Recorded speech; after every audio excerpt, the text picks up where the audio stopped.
ভয়ঙ্কর গর্জন। ঠিক আজকের মতোই একটা সাধারণ সকালের মাঝখানে আচমকা শোনা যাবে মহাবিশ্বের সেই শেষ চিৎকার।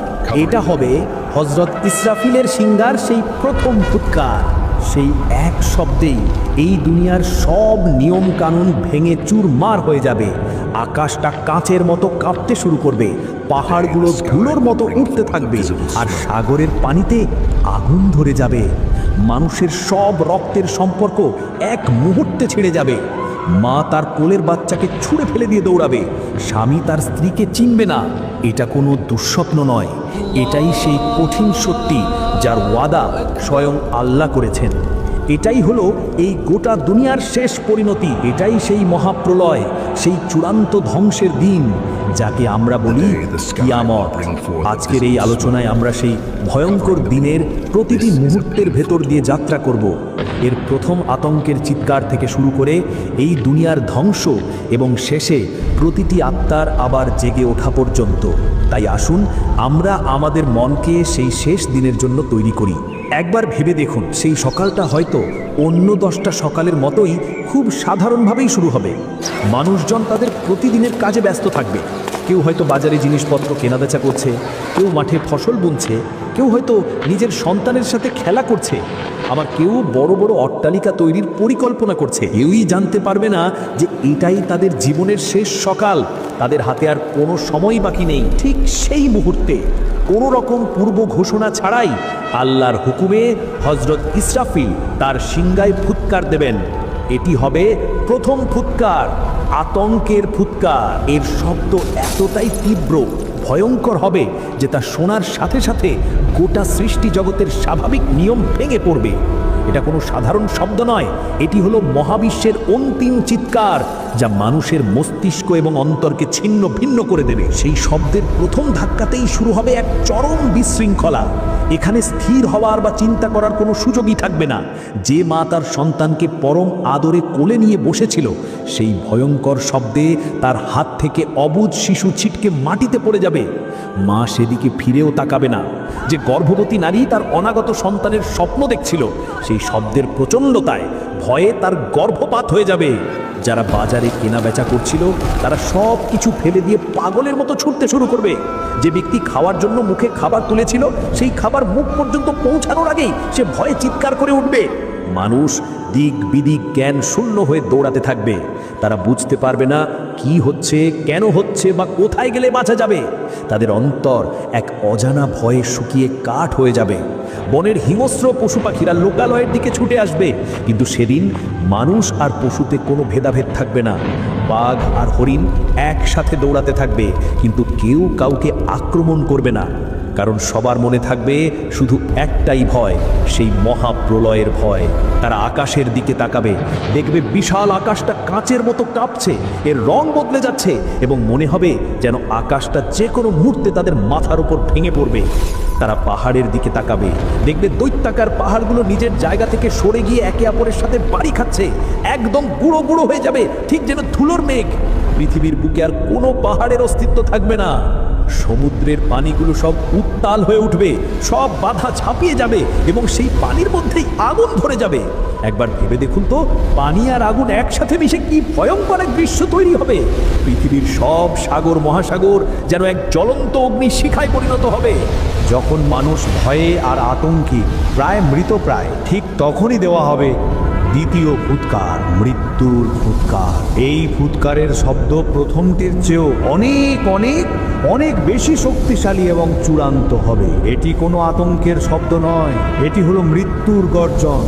এই শব্দ শোনার সাথে সাথেই সব শেষ হয়ে যাবে। সূর্যটা যা আমাদের আলো দেয় তার সব আলো হারিয়ে ফেলবে, একদম নিভে গিয়ে একটা কালো বলের মতো হয়ে যাবে।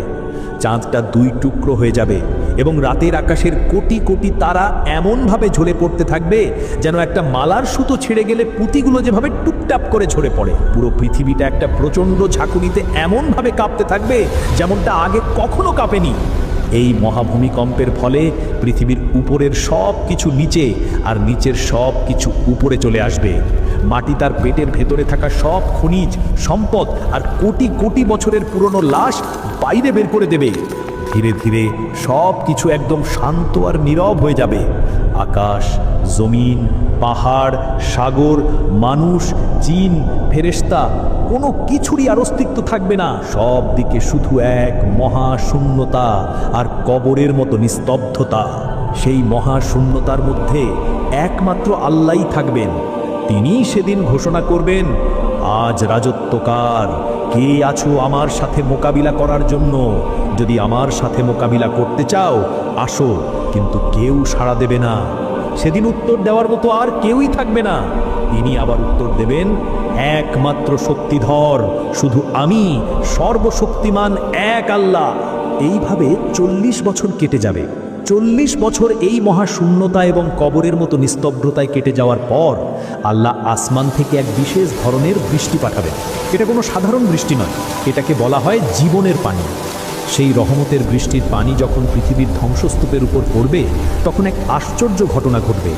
মানুষের শরীরের খুব ছোট্ট একটা হাড়, যা কখনো ধ্বংস হয় না, তা থেকে আবার পুরো শরীর তৈরি হতে শুরু করবে।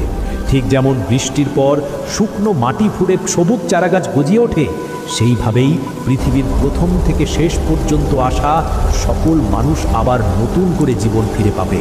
যখন সবার শরীর তৈরি হয়ে যাবে কিন্তু তাতে কোনো প্রাণ থাকবে না, তখন সেই মহাশূন্যতার পর আল্লাহ তার অসীম কুদরতে সর্বপ্রথম একজনকে জীবিত করবেন। তিনি আর কেউ নন, তিনি হলেন হযরত ইসরাফিল আলাইহিস সালাম, যিনি দ্বিতীয় ফুৎকার দেওয়ার পর অন্য সবার মতোই মৃত্যুবরণ করেছিলেন।